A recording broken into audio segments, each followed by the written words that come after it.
నేను చాలా మసీదులలో జుమ్మా ప్రసంగాలు చేశాను.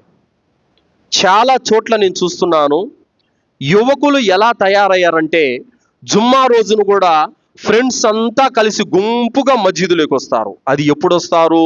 జుమ్మా మధ్యలో అయినా వస్తారు, లేదంటే జుమ్మా అయిపోయే ముందరైనా వస్తారు.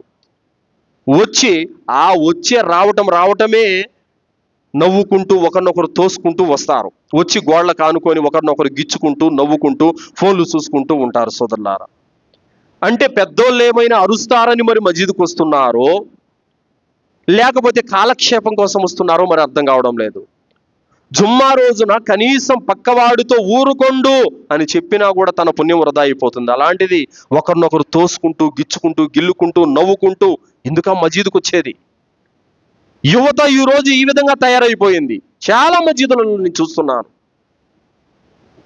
కావున ఇలాంటి వెకిలి చేష్టలు యువత మానుకోవాలి. జుమ్మాకున్న ఘనతను గుర్తించాలి, జుమ్మా యొక్క పుణ్యాన్ని గుర్తించాలి. అనవసరంగా ఇలాంటి వెకిలి చేష్టలకు పోయి జుమ్మా యొక్క పుణ్యాన్ని కోల్పోతున్నారు. ఎందుకు ఇలా చేస్తున్నారు యువతనంటే గనక వాళ్ళు ఖురాన్ చదవడం లేదు, హదీసులు చదవడం లేదు.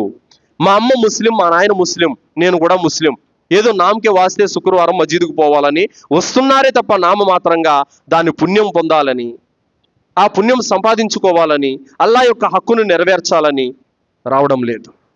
అందుకే యువత మొబైల్లో కనపడిన ప్రతి అడ్డమైన వీడియోను చూస్తున్నారు, ప్రతి న్యూస్ను చదువుతూ ఉంటారు, ప్రతి విషయం గురించి తెలుసుకుంటాడు. సినిమా హీరోల గురించి, సినిమాల గురించి, రాజకీయ నాయకుల గురించి, వేటి గురించి తెలుసుకుంటాడు.